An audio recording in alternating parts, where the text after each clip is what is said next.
Halo, jumpa kembali dengan Josi Torus di Parabellak Channel.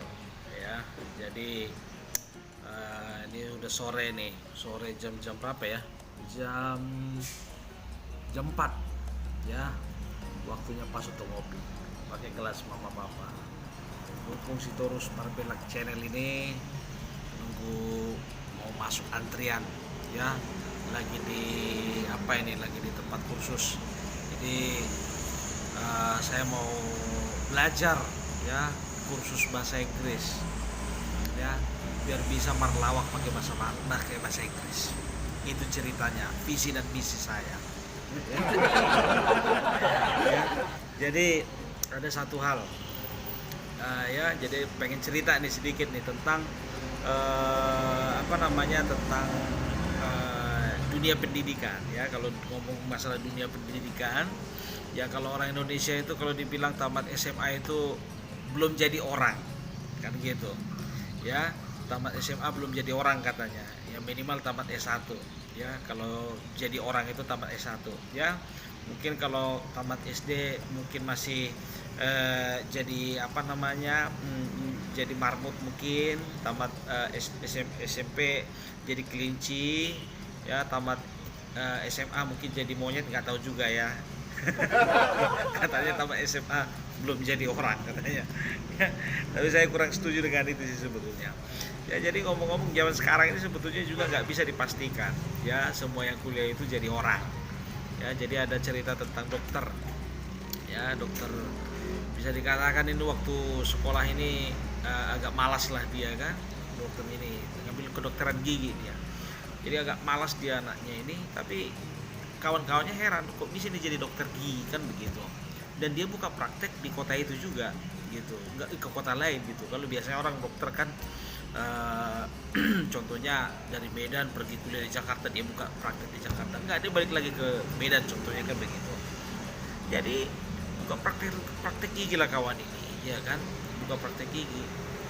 Jadi banyak orang-orang di situ heran, kok bisa jadi dokter kawan ini, ya. Sementara bisa dikatakan nilainya pun gak pernah memadai untuk bisa jadi seorang dokter, kan begitu. Semua nilai-nilainya itu mencurigakan. Mencurigakan, kan. Jadi dokter ini buka praktek dia, ya, apa namanya, di kota dia itu. Kebetulan dia kan memang dulunya anak seorang tukang tambal ban, kan. Jadi istilahnya orang udah tahu lah, ya, mungkin saking kerja keras bapaknya lain mungkin jadi dokter, kan begitu. Entah jalur khusus, kan begitu, mati-matian bapaknya ini menyekolahkannya jadi dokter.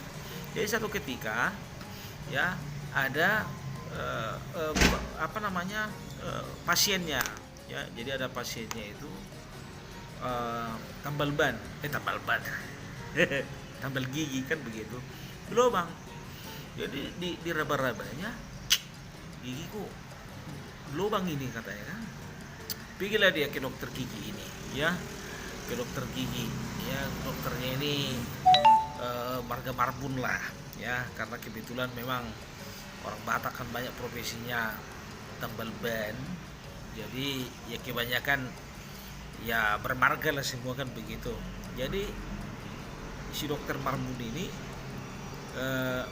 sering lah ini kalau misalnya apa namanya, sakit gigi pasiennya, ya, pas pergi di rasa-rasa satu pasiennya ini, pas pulang kok jadi dua lubangku ini, pikirnya, kan. Jadi besok begitu juga, ya, kan. Datang apa, ya udah berlubang dua, kiri dan kanan, kan begitu. Pas pulang dicek, kok tiba-tiba tambah lubangku satu di atas, pikirnya, kan gitu. Nggak berlubang kiri, kok jadi berlubang, pikir pasien yang lain ini, kan. Jadi besoknya itu ada yang curiga, ya, kan, kawan lama siapa ini, si dokter Marbun ini. Jadi kebetulan dia kenal kali lah sama keluarganya ini, kan begitu, keluarganya si dokter ini. Jadi kebetulan anaknya ini, ya, udah dicek-cek pakai senter, kan, dua lubang gigi anakku ini, kan pikirnya gitu. Jadi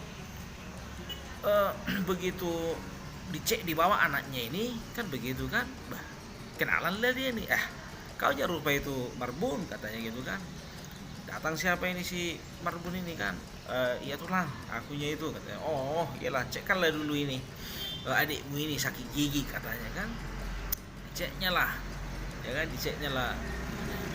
Oke, begitu pulang, ya kan, mengeluh anaknya siapa ini, pasien ini, ya kan, kenapa kau Mamang katanya gitu sama anaknya ini, ya kan, kok sakit kali pak gigiku yang di atas katanya gitu kan, coba dulu lihat dulu katanya gitu kan.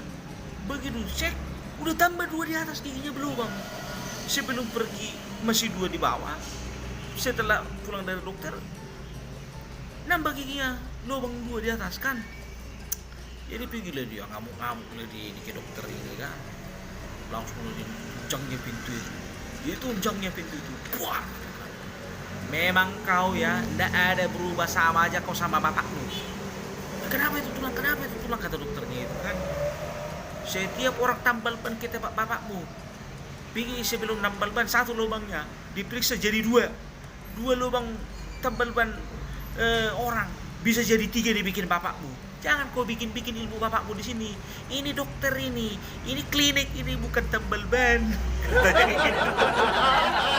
Jadi ketahuan lah rupanya ilmu bapaknya rupanya dibikin 1 lubang 150.000 kan gitu. Lumayan ini kalau ditambah 1 lagi jadi 300.000 kan begitu. Jadi itulah, itu bahayanya. Makanya jarang ada jarang ada dokter gigi orang Batak. Betul ya, karena apa? Ditambah nanti lubangnya. Itulah makanya. Jadi kalau ada dokter orang Batak itu berarti memang betul-betul orang yang mau apa itu, orang yang mau belajar itu. Jangan pula jadi dokter bedah kan begitu, bahaya nanti, ya kan? Kenapa bilang bisa tinggal nanti gunting di dalamnya itu. Jadi jangan. Jadi kalau ada dokter itu dokter umum aja lah. Ya jangan di dokter bedah, dokter gigi jangan. Ya payah itu nanti itu. Nanti kalau dokter dokter bedah bisa tinggal gunting di dalam. Sama sarung tangan. Jadi kalau ngomong masalah dokter, ya kan, kalau kuliah ini, ya kalau kuliah biasanya kalau di perkuliahan kedokteran ini kan mahal ini ya, tidak bisa sembarangan, ya tidak bisa sembarangan. Jadi waktu itu adalah perkumpulannya mahasiswa kedokteran gitulah. Jadi perkumpulan mahasiswa kedokteran ini, ya jadi dari Medan ada, dari Papua ada, dari Madura ada, kan begitu. Jadi walaupun sekolah kedokteran tapi isinya itu memang banyak juga datang dari kawan-kawan daerah-daerah yang memang notabene orangnya keras-keras kan begitu. Ya biasanya kalau dokter kan punya ngelibutkan begitu. Jadi bila ada perkumpulan mahasiswa ini. Jadi betekaklah orang ini, namanya juga ya beradu argumen lah, beradu pendapat kan begitu. Jadi namanya beradu pendapat kan bersih tegang lah kadang-kadang kan begitu kan. Jadi datang orang orang berkelahi lah orang ini, ya kan. Tadinya yang lembut-lembut ngomong, sekarang giliran yang keras. Datanglah orang apa dibilang, ya kan. Aduh, jangan bikin kayak gitu sampean. Kalau sampai kayak gitu sampean beda pendapat sama saya tak celuri sampean kayak gitu kan. Oh, datanglah orang itu, ya kan. Ngamuk juga masih, belum ada yang apa, ya kan. Nggak ada yang takut sama cemburu, pikirnya begitu kan. Jadi datanglah orang dari Papua, ya kan. Orang dari Papua ini ya bisa dikatakan lebih galak lah daripada orang dari Lampung gitu kan. Coba dulu tenangkan dulu orang ini semuanya, pikir begini. Karena dia juga sudah habis akal kan begitu. Jadi datang orang Papua ini, kau semua tak bisa diam kah? Kalau tak bisa diam, biar saya jemput, saya punya tombak, saya punya panah ini, katanya gitu kan. Biar saya bunuh kau satu-satu, kata orang Papua ini, iya kan. Pertama diam dulu semua, tapi tiba-tiba ribut lagi kan. Wah, nggak apa lagi nih. Datanglah orang Batak ini kan. Nggak betul lagi ini orang semuanya. Pikirnya gitu, langsung berdiri orang Batak ini. ya kan, berdiri, ya kan. Saya udah nggak bisa, dengan celurit udah nggak mempan, dengan tombak pun udah nggak mempan, tetap ribut. Apa dibilangnya? Buat semuanya di sini. Dengarkan saya ngomong, kata orang Batak ini, ya kan. Agak hening sebentar. Wah, udah ngomong gitu itu pikirnya kan. Kebetulan ketua ormas pula ini. Ya kan? Apa dibilangnya? Jadi sudah pernah lihat orang Batak ngamuk kan?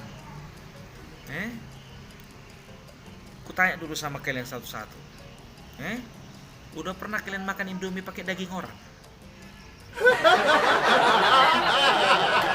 Bukan orang itu semua. Takut orang itu dicincang. Jadi campuran Indomie. Itulah hebatnya orang Batak. Pakai celurit gak mempan, pakai tombak panah gak mempan. Tiba giliran dibilang katanya, cincang kalian. Udah pernah kalian lihat orang makan Indomie pakai daging orang, pikirnya kan? Jadi kalau orang Batak itu memang terkenal lah, jangan dipancing lah. Apalagi kalau udah ngejek orang itu, aduh, nggak kira-kira, ya. Kalau dibilang kalau berantem itu nyampe ke bapaknya, bapak kau itu diam kau situ, itu ya dibilang. Balas sama adiknya ya dibilang. Satu bapak dibilang, bapak kau lah katanya. Yuk bisa bapak kau, kata bapaknya juga sendiri kan. Begitu juga ada apa kan, kalau misalnya orang Batak itu ngiri. Jadi ada satu orang Batak gitu kan, dilihatnya lah orang lain lah kan begitu kan. Orang ini agak gemuk lah kan begitu, ya kan, agak gemuk. Lari pagi bawa anjing kan begitu, lari pagi kawannya bawa anjing kan. Memang dasar orang Batak ini memang tukang ngeledek kan begitu, nggak semuanya sih, cuma kebetulan kawan ini aja memang sebetulnya tukang ngejek, ya kan. Dibilanglah sama orang itu yang lari pagi itulah bawa anjing itu, cie lari pagi dia sama babi, katanya gitu kan. Langsung datang orang apa ini yang gemuk ini kan, apa dibilangin, berhenti dia kan. Kau nggak punya mata rupanya. Udah tahu kau aku lari pagi sama anjingku, bilang sama babi. Terus apa kata orang Batak ini? Ida, sakit hati kau. Bukan sama kau aku ngomong, sama anjingmu aku ngomong.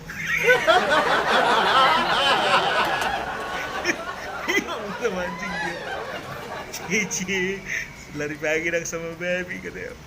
Bukan sama dia, sama anjingnya ngomong dia. Emang kiri kali. Tapi gimana pun juga bangganya aku jadi orang Batak. Iya, bangga kali itu, bangga sih bangganya. Walaupun kadang-kadang malu juga. Padahal kalau udah giliran di pesta, waduh, kelihatannya itu mana orang Batak, mana orang Jawa, kalau pesta, iya kan? Nah, kalau misalnya orang Jawa, iya kan, datang ke pesta, duduk dia, iya kan? Kalau misalnya orang Jawa datang ke pesta, datang dia langsung disalamnya itu apa? Pengantinnya, langsung masukin amplop itu kalau orang Jawa, iya kan?